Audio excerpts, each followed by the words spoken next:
নীলা গর্ভবতী একজন মেয়ে। পেটে সন্তান থাকা সত্ত্বেও তার শাশুড়ি তাকে দেখতে পারে না। নীলা পুকুর থেকে পানি তুলে আনছে। পানি আনতে ওর খুব কষ্ট হচ্ছিল। আর ঠিক তখন মাথা ঘুরে পড়ে গিয়ে জ্ঞান হারিয়ে ফেলে। আর ঠিক তখন নিষ্ঠুর পাষাণ শাশুড়ি এসে নীলাকে ধমক দিতে থাকে, লাথি দিতে থাকে। লাথি গিয়ে নীলার জ্ঞান ফিরে পায়। তারপর নীলা শাশুড়িকে দেখে ভয় পেয়ে যায়। আর তারপর নীলার শাশুড়ি নীলাকে বলে, তুই এখানে পড়ে রয়েছিস কেন? তখন নীলা বলে, মা, আমার শরীর খুব দুর্বল, তাই মাথা ঘুরে পড়ে গেছে। এই কথা শোনার পর নীলার শাশুড়ি নীলাকে বলে, আমি তো কোনোদিন মা হই নাই, তুমি একাই মা হইছ। এই কথা বলার পর নীলার শাশুড়ি নীলার গলা ধরে মেরে ফেলতে চায়।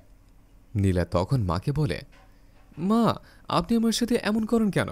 আমার খুব কষ্ট হয়। এই কথা শোনার পর নীলার শাশুড়ি নীলাকে বলে, আমি তোকে বলে দিচ্ছি, আমার বাড়িতে যদি ঠিকমতো থাকতে চাস, আমি যা বলি তাই তোর শুনতে হবে। এই কথা বলে নীলার শাশুড়ি চলে যায়। আর নীলা ওখানে বসে কান্না করতে থাকে। আর নীলার স্বামী সোহাগ দূর থেকে দাঁড়িয়ে দেখতে থাকে, কিন্তু মায়ের জন্য কাছে আসতে পারে না। একা দাঁড়িয়ে চোখের পানি ফেলছে। বিকেলবেলা সবাই খাবার শেষে সোহাগ বিছানায় শুয়ে আছে।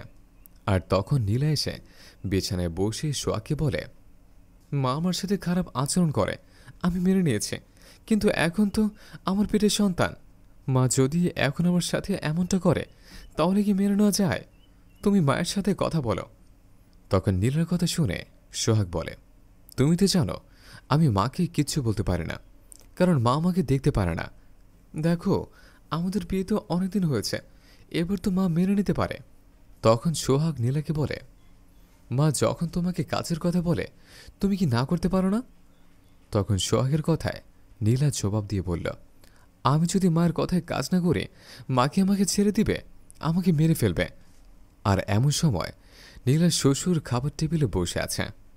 আর তখন নীলার শাশুড়ি এসে বলতে থাকে, বৌমা তোমায় খাবার দেয়নি? নীলার শ্বশুর একটু রেগে গিয়ে বলল, বৌমা কেন আমাকে খাবার দিবে? তুমি আমাকে একটু খাবার দিতে পারো না? তারপর নীলার শ্বশুর নীলার শাশুড়িকে অনেক কথা শোনায়। আর তখন নীলার শাশুড়ি তাকে ধমক দিয়ে বলে, তুমি চুপ থাকো, আমি কেন কাজ করব? এবারে সব কাজ করবে ওই বউ। এমন সময় নীলার শাশুড়ি নীলাকে ডাকতে থাকে। তখন নীলা সোহাগকে বলে, মা ডাকছে, আমি দেখে আসছি। তখন সোহাগ বলে, তোমার যেতে হবে না, আমি দেখে আসছি। তুমি দুপুরে খাবার খেয়েছ, একটু বিশ্রাম নাও। কিন্তু সোহাগের কথা না শুনে নীলা ঘর থেকে বের হয়ে যায়।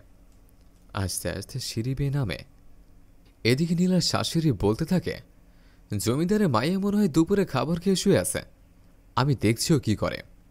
এমন সময় নীলার পরের শব্দ পেয়ে নীলার শাশুড়ি আর শ্বশুর দৌড়ে বের হয়ে যায়। এসে দেখে নীলা পড়ে আছে। আর তারপর শ্বশুর তুলতে যাবে, আর তখন নীলার শাশুড়ি ওনাকে হাত ধরে টেনে নেবে। আর তখন সোহাগ এসে টেনে তোলে আর মাকে বলে, মা, তুমি ওর সাথে যে ব্যবহারটা করছো, তুমি খুব খারাপ করছো, এটা ঠিক হয়নি। মা, আমি জানি তুমি ওর উপর কতটা খারাপ আচরণ করো। এই কথা শোনার পর মা বলে, খারাপ আচরণ করবো না তো কি করব? এই মেয়েকে আমাদের পরিবারে মানায়? কোথা থেকে ধরে নিয়ে আসিস? মা, ওকে আর এই পরিবারে দেখতে হবে না, আমি ওকে নিয়ে এই বাড়ি থেকে চলে যাব। এই কথা শোনার পর সোহাগের বাবা বলল, বাবা, আগে বৌমাকে ডাক্তারের কাছে নিয়ে যা, তারপর যা হবার হবে। তারপর ওনারা তিনজন মিলে ডাক্তারের কাছে যায়। আর শাশুড়ি দাঁড়িয়ে থাকে, রাগ করে থাকে।